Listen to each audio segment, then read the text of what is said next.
প্রিয় ভিউয়ার্স, আসসালামু আলাইকুম ওয়া রাহমাতুল্লাহি ওয়া বারাকাতুহু। আশা করি সবাই আল্লাহর অশেষ রহমতে ভালো আছেন, সুস্থ আছেন। এই চ্যানেলে আর একটি নতুন গুরুত্বপূর্ণ ভিডিওতে আপনাদের সবাইকে স্বাগতম। আজকে আলোচনা করব ইএফটিতে বেতন মাদ্রাসা শিক্ষকদের যে নির্দেশনা দিল অধিদপ্তর। বিস্তারিত থাকছে ভিডিওতে। এই ভিডিওটি দেখার আগে যারা এই চ্যানেলে একদম নতুন তারা অবশ্যই চ্যানেলটি সাবস্ক্রাইব করে পাশে থাকা বেল আইকনটি প্রেস করে দিন। আর যারা ইতিমধ্যে সাবস্ক্রাইব করেছেন তাদেরকে জানাই অসংখ্য ধন্যবাদ।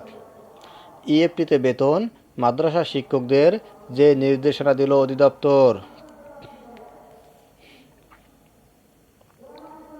বেসরকারি মাদ্রাসার শিক্ষক কর্মচারীদের ইলেকট্রনিক ফান্ড ট্রান্সফার বা ইএফটিতে বেতন ভাতা দেওয়ার জন্য তথ্য হালনাগাদের নির্দেশনা দেওয়া হয়েছে। তথ্য হালনাগাদ না করলে এমপি আবেদন বাতিল করা হবে বলে জানানো হয়েছে। বুধবার মাদ্রাসা শিক্ষা অধিদপ্তর থেকে এ সংক্রান্ত নির্দেশনা জারি করা হয়েছে। চলতি বছরের মার্চ থেকে এমপি আবেদন করতে যাওয়া শিক্ষকদের এ নির্দেশনা দেওয়া হয়েছে।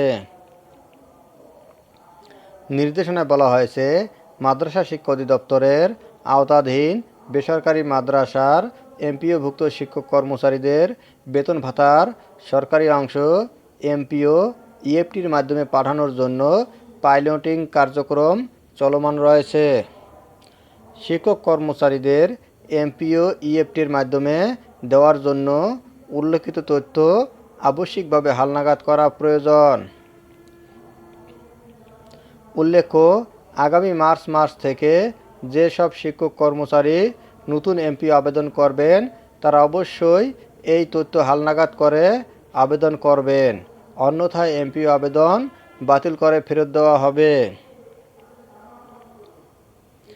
যেসব তথ্য লাগবে: জাতীয় পরিচয়পত্র অনুসারে আবেদনকারীর নাম বাংলা ও ইংরেজিতে, বাবার নাম বাংলা ও ইংরেজিতে, মাতার নাম বাংলা ও ইংরেজিতে, জন্ম তারিখ, জাতীয় পরিচয়পত্র নম্বর, মোবাইল নম্বর, পদ ও পদবি, বেতন কোড, ছবি, যোগদানের তারিখ, ব্যাংকের তথ্য, ব্যাংকের নাম, ব্যাংক হিসাবের ব্যাংক অ্যাকাউন্ট নম্বর, রাউটিং নম্বর। এমন পরিস্থিতিতে এই তথ্য হালনাগাদ করে নতুন এমপিও আবেদন অধিদপ্তরের মেমিস সার্ভারে পাঠানোর জন্য বলা হলো বলেও চিঠিতে বলা হয়।